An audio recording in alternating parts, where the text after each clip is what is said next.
Why is criticism so difficult as an HSP, a highly sensitive person? That's some of what we're going to talk about today. I'm Julie Bieland, and I'm a psychotherapist that specializes in the highly sensitive person, also called sensory processing sensitivity. I'm also the author of Brain Training for the Highly Sensitive Person, Techniques to Reduce Anxiety and Overwhelming Emotions. And that's also available in an online course to take. I like to think about the trait in terms of, what would it be like if we were out living on the land in the past and we had lived in tribes, for example. Part of the reason we even experience this trait is that it's a survival mechanism, and we need people like us to be out there in the world. And part of understanding why criticism tends to be so difficult is going to the root of who we are and why we experience this trait is because it's about survival. We need different types of people to sort of gift different experiences to the tribe. So the way that our brains tend to work as HSPs is that we don't want to make mistakes. We want to get things right the first time. And there's probably a lot of you nodding right now. I always see that when I talk to HSPs in groups, and is that, we want to get things right. We don't want to make a mistake. We want to please people in general, and we work really hard at getting things right the first time. That's something that's important to us. And we can imagine that's an incredibly useful trait if you think about it. We need people out there that are going to be trying to get things right, that aren't going to be jumping in and making mistakes. But we also need people that jump in. So we also need the group of people that do that.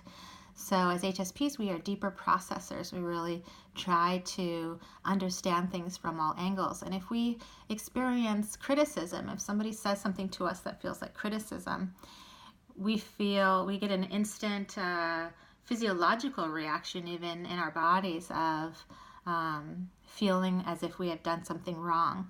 That's part of the makeup of who we are. It isn't always going to be something we're going to change about ourselves. What actually helps, though, is to manage it, to understand the positives of it, and to work on a process of managing criticism. So if somebody says something to us that feels like criticism, some of the steps to take are, first of all, to acknowledge within ourselves that we're experiencing some suffering around that maybe, that hurt, that felt bad. And then to normalize it a bit. It's like, yeah, okay, well, this comes from part of who I am. I really want to get things right the first time, and I don't want to make mistakes, and I don't want people to be disappointed. So it's going to be harder for me to hear that somebody might not be happy with something. I think that going into some of that really helps. Also giving us some compassion. It's like, okay, yeah, this is hard right now, and what do I need right now to kind of support myself through it? And what would we say to a friend, for example, that was feeling bad about something? Practicing some of that towards ourselves really helps. I love this technique of touching this part of our body, and there's proprioceptors there that, when activated, help kind of calm us, similar to like a baby being swaddled. It's a comfort thing. So using warm touch, a tone of kindness towards ourselves that we're experiencing, that can help get us into a place where we're not so activated that we have trouble accessing that kind of cognitive part of our brain. Sometimes criticism can send us directly to the emotional part of our brain, where it's difficult to find facts and sort out the experience, and instead we're just sitting in the experience of being emotionally hurt by something. So going through that 3 steps of practice helps us so that we can start to gain some of that cognitive brain back, which is like the supportive friend. It's the part that can say, you know what, this actually might not be about me. This might be about them. If, for example, we didn't make a mistake, but somebody's still criticizing us, that might be about them and what they're going through. But the only way to really be able to do that is to have cognitive brain access. So we need to be able to go through some stages to activate that. And that's a big part of my work, is helping HSPs kind of get out of the emotional brain and have some access to that cognitive brain that helps support our emotional experiences, so we're not sort of trapped in the emotional part. And also, there's benefits to being like this. We get things done right in general, and we perform high on what we do, and that shows up in the research. So be kind to yourself when you experience criticism.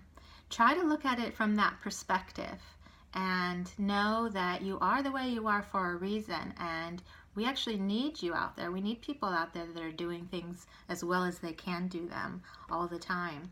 So practice some compassion about it. That allows you a little bit of space between the emotional reactive experience and the cognitive piece that can kind of walk yourself through it. And know that this is really common amongst us as HSPs. Do some self-soothing techniques that help you soothe yourself. For me, it might be a warm bath or a walk in nature or time with my pets. These are things that a lot of HSPs talk about enjoying. So you have some tools now to think about criticism in a different way, and allows you to understand why you are the way you are. And I think the validation and understanding that we all experience this as HSPs is helpful. It helps us kind of go through the route that we need to of understanding ourselves and doing things that support our needs. So I hope you found that helpful, and I'll be posting more videos to support your experience. I've got lots of videos already out there that you can check out that talk about explaining the trait and different aspects of the trait. So hope you're taking good care of yourselves out there. Bye-bye.